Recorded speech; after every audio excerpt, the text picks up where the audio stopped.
In our top stories tonight, cricketing great Sir Everton Weekes, the last of the iconic 3Ws, has died. A number of regional airlines expressing interest in picking up Liat's slack. COVID-19 is crushing the income of local small businesses. And in sports, Joshua Da Silva reminds selectors with a timely ton in today's warm-up match. Broadcasting from our studios in the Pine St. Michael, this is CBC Newsnight, starting now.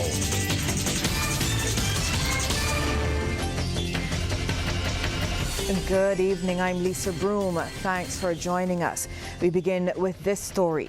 It's the end of an era. The last of that great West Indies batting triumvirate, the 3Ws, Sir Everton De Courcy Weekes, has died, closing his greatest ever innings at 95.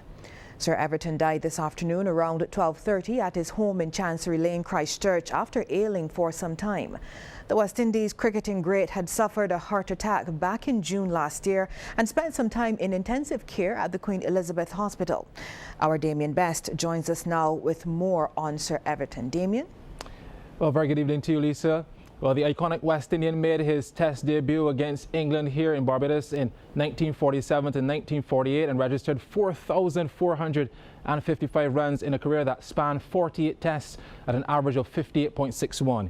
He remains the only man to record centuries in 5 consecutive Test innings, a feat achieved in 1949. Mr. Everton became known as one of the famous 3Ws of the West Indies alongside compatriots Sir Frank Worrell, Sir Clyde Walcott. And he decided to retire after struggling with injury against Pakistan in 1957 to 1958 and received a knighthood in 1995 when Prime Minister Mia Motley paid a fitting tribute. His name will forever be associated with the scoring of boundaries along the ground, ensuring that the scoring of those runs did not expose him to getting out. Absolute brilliance and genius. For this most significant contribution to the game, he was awarded the country's highest honor, the Knight of the Order of St. Michael and St. George in 1995. How's that for the boy from the outskirts of the Orleans, who when he came into this world, his parents did not have 2 cents to rub together, according to him. Sir Everton, for me, was one of the most brilliant men that I've met as a Barbadian, with a turn of phrase and humor second to none. His life story represents the best of the Bajan journey, committed and confident, stylish and classy, dignified and urbane to the very end, a global citizen with Bajan roots. Well, of course, Lisa, we'll have more on Sir Everton later in the news. Thanks, Damien. Well, despite the uncertainty surrounding the future of intra-regional travel with the liquidation of Liat, a number of airlines in the Southern Caribbean have expressed interest in expanding to serve the area. And this from Prime Minister and outgoing CARICOM Chair Mia Motley, who was a guest on Power 95 FM Grenada's The Ladies' Room. She says regional governments are committed to ensuring affordable, safe and reliable transport for the people, and she assured travelers they will not be left stranded. We have 38 airlines flying in this Caribbean region. Of those 38, 9 are from overseas, like American Airlines and JetBlue and Air Canada, etc. But 29 exist. Now, it is true that by far the greatest majority of them is in the Northern Caribbean. But in the Southern Caribbean, you have a number of them already flying, and we've had a number of applications within the last few days to various countries for others to fly. So it's a sad moment, but equally, we are not going to leave Caribbean people stranded, because we understand that at the very core of the community is the issue of transport and communication. Prime Minister Motley says it's regrettable that it has come to this point with Liat. She says going forward, the various heads of government will be reviewing air taxes and airline licenses in efforts to create a stimulating travel environment, as travel has a multiplier effect on regional economies. Prime Minister Motley also notes the private sector has a key role to play in Liat's future. I think governments may keep small shares and whatever may be created, to be able to give the private sector investors the comfort that we are not going to subject them to regulatory confusion and long processes. But predominantly, we need lean entities that are private sector driven and where people are focused on how do they stay afloat through making a profit and through ensuring that there's adequate cash flow while providing the service to our people. Well, 83% of local micro, small and medium-sized enterprises have experienced significant revenue losses from the COVID-19 pandemic. This was one of the key findings of an impact study on the pandemic on Barbadian service sector, and it was released by the Barbados Coalition of Service Industries. The coalition's executive director, Graham Clark, provided the update this morning. The micro, small and medium-sized enterprises, that sector within Barbados are really under threat. 83% of all the respondents reported a decrease in revenue due to the COVID-19 pandemic, with the average fall in revenue for this group significantly high at about 62%. And the outlook for the future, at least in the short term, is quite pessimistic from those who were surveyed, with only 15% of those surveyed expressing the view that things will change for the better in the short term. And with 35% of the 100 participants identifying as single owners and operators, Mr. Clark is encouraging other entrepreneurs who fall into that category to join the BCSI. It is important that we move from operating in silos and below the radar to developing strong associations that can advocate for you, not just as individual entrepreneurs, but as legitimate sectors within the economy. As Barbados charts a path to recovery from the fallout of the COVID-19 pandemic, the Caribbean Broadcasting Corporation stands ready and willing to help. This assurance from Chief Executive Officer Sanka Price as the CBC today rolled out its new initiative called Reopened and Ready. Sharika Griffith reports. The month of July is off to an exciting start with the launch of Reopened and Ready. Chief Executive Officer of the Caribbean Broadcasting Corporation, Sanka Price, says now that commercial activity in the country has almost fully resumed, CBC wants to help businesses get back on their feet. We are open to help every business in Barbados, whether it's large, whether it's small, no matter the size. All you need to do is to contact us and we will connect you through our advertising. We will advertise all your services and all your products, and we have the most competitive rates. Just call our marketing and sales department for that. CBC is also saying a heartfelt thank you to its loyal partners. These are some of the people who have stayed with CBC and have stayed with the community, who have supported the community during that COVID-19 pandemic period. And it is important that we celebrate them. And these are just a few of the flags that are here. Many more will come throughout the month. There's also something special for MCTV customers. If you're a subscriber, you can get another box from us for just $17.99. Just think about it, that's half the price. Now, the thing about it is that you have the summer camps, unfortunately, had to be canceled for obvious reasons. So you're going to have the children at home. And we know a lot of Barbadians have more than one television in their house. Now they can actually have MCTV connected as well to some of those televisions in the house for only $17.99. Again, just call MCTV and we'll hook you up. But it's not only about business, as CBC continues to be the heartbeat of the community.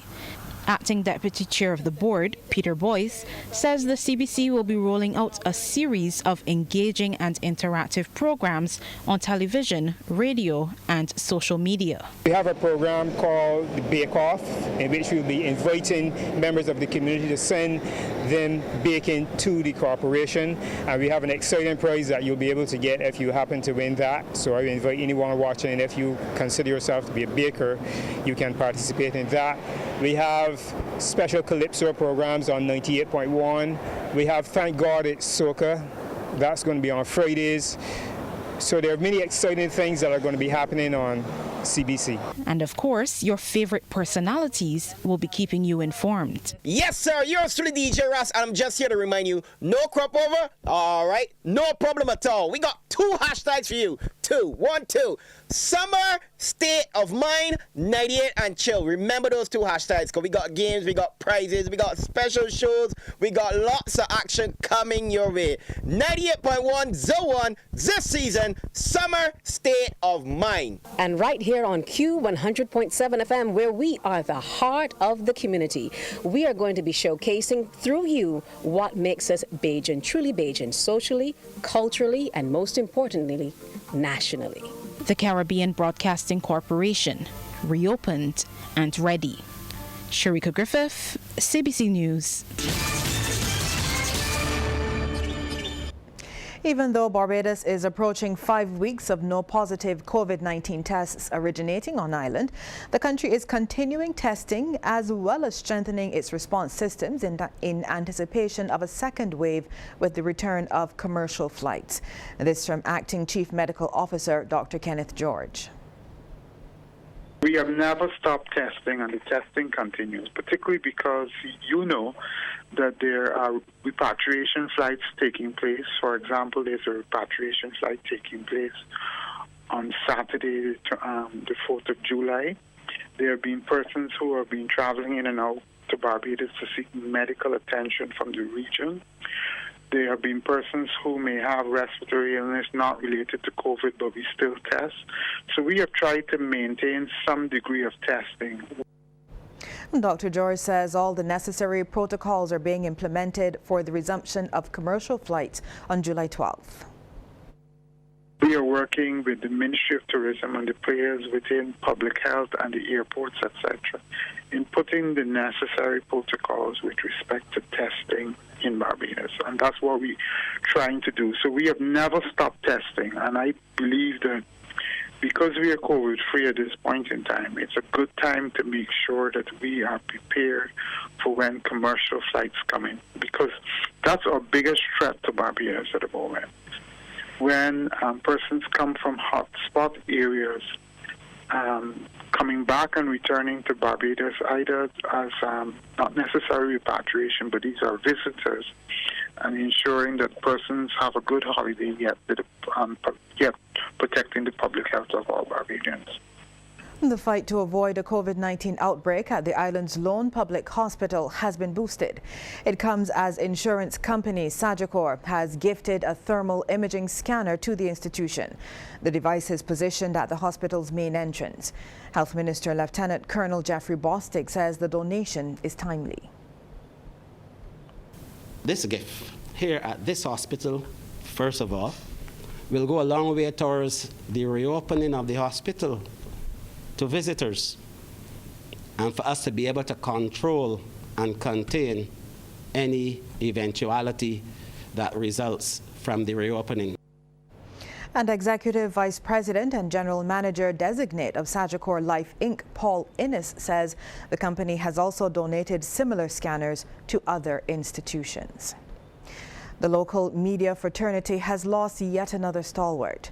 Veteran journalist and publisher Patrick Hoyas, who was more affectionately known as Pat, passed away around 4:30 this morning at the Queen Elizabeth Hospital after losing a battle with cancer. Hoyas, whose career spanned decades, was the publisher of the Broad Street Journal and the annual Who's Who in Barbados Business magazine. He was also a weekly columnist with the Sunday Sun and the Barbados Business Authority. His last columns in each publication would have appeared on June 7th and 8th. His family made the announcement of his death in a post on social media. Now, his son, in a post on Facebook, said they have lost a patriarch and Barbados a great son. Veteran businessman Eddie Abed regarded Hoyas as a friend who was very forthright in his beliefs. I was extremely distraught this morning when I read of the passing of Pat Hoyas. I always found him to be a journalist who expressed his views. Pat never knew the meaning of sitting on the fence. He always understood his point of view. His style of writing was both easy on the eyes and it always left me with a smile on my face. Whether you agreed or disagreed, you came in with a smile on your face. And he will be sorely missed. I absolutely used to enjoy the few occasions that we got together and chatted about any current event. And his opinion and his take is going to be missed from the landscape. May he rest in peace. Meanwhile, political scientist Peter Wickham says Hoyos was a trailblazer in the field of journalism, noting that he had an ability to simplify economic jargon so the layman could understand. Patrick blazed a trail in that he left the security of an institution, working inside an institution like the Barbados Advocate, for example, and went out on his own. I call him an itinerant journalist. He was somewhat like myself in that regard. And he gave an excellent perspective regarding the economics of things. And I think that Patrick's talent was that he was able to bring economic explanation down to a level that the average man can appreciate. So something like a budget, which is often mystified, Patrick was able to demystify the budget analysis. So it's a sad moment, certainly if it's passing, but I do feel that his memory and his family can be safe in the comfort of knowing that his memory was one of an outstanding contribution to journalism that will not easily be forgotten. Well, Pat leaves to mourn wife Sophie and children Frederick, Amanda and Jerome, as well as 4 brothers. Meanwhile, the Barbados Association of Journalists and Media Workers, or BARJAM, has described Pat's passing as a major loss to the local mediascape. In a statement, BARJAM said, as a fearless, analytical and resourceful journalist who made the business beat his very own, Mr. Hoyos has left a lasting legacy that will carry on. BARJAM has also signaled that it will be paying a fitting tribute to Pat in its awards ceremony slated for November this year. The association has extended sincerest condolences to his family on behalf of the wider media fraternity. And Prime Minister Mia Amor-Motley has been paying tribute to Patrick Hoyos, whom she described as the consummate journalist. She said Mr. Hoyos was an interviewer with a shark-like tenacity for persistence, with his biting questions, and a professional who was not afraid to take on anyone, whether that person was a pauper, priest, or politician, regardless of their affiliation. Prime Minister Motley recalled he set a high level of excellence in business reporting as founder and publisher of the Broad Street Journal, which he continued as a regular columnist in the Sunday Sun and Business Authority. It was in these columns, the Prime Minister said, he made the link between the actions and decisions of business leaders and their impact on the lives of ordinary Barbadians. Now, as to Mr. Hoyos' softer side, well, Prime Minister Motley recalled his membership in the musical group Brothers, which recorded the local hit "We're Not Friends Anymore, We're Lovers," one of her all-time favorites. The Prime Minister expressed condolences to Mr. Hoyos' brothers, his wife and children, as well as his colleagues in journalism, on behalf of the government and people of Barbados. Coming up, TNT's Top Cop reacts to the protests, suggesting someone's up to no good. But first, we have a tip from Cooperators General Insurance. This tip of the day is brought to you by Cooperators General Insurance Company Limited. Insurance the way you want it to be.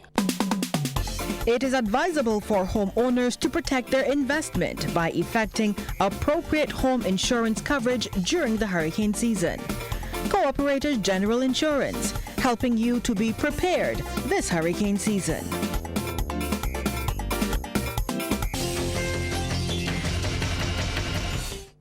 Trinidad and Tobago's Police Commissioner Gary Griffith says protests over the past 24 hours were not arbitrary or spontaneous. He suggests someone or party is up to no good. I'm really shocked that a newspaper editorial today, they're actually trying to question it. The fact of the matter is, if you look, there were over 40 different places simultaneously, events were taking place, burning tires, debris, damaging property, shooting at police officers in different parts of Trinidad and Tobago, then persons coming out with placards. So the Trinidad and Tobago Express, they really cracked it this morning, when they actually tried to question whether this was an orchestrated attempt or not. On the Now program, the Commissioner says the Police Complaints Authority is in the midst of its investigation, and the police too are doing their due diligence. He says trying to take the law into your hands is counterproductive and puts the country in jeopardy. this situation, you cannot justify this in any form or fashion to say that a police officer, the car was destroyed this morning, police officers were attacked, shot at. We have video footage of weapons being prepared to kill police officers. Shots were fired in the office of the Attorney General. Look at all of that, and people are still trying to put the focus on police officers and what they did a few days ago.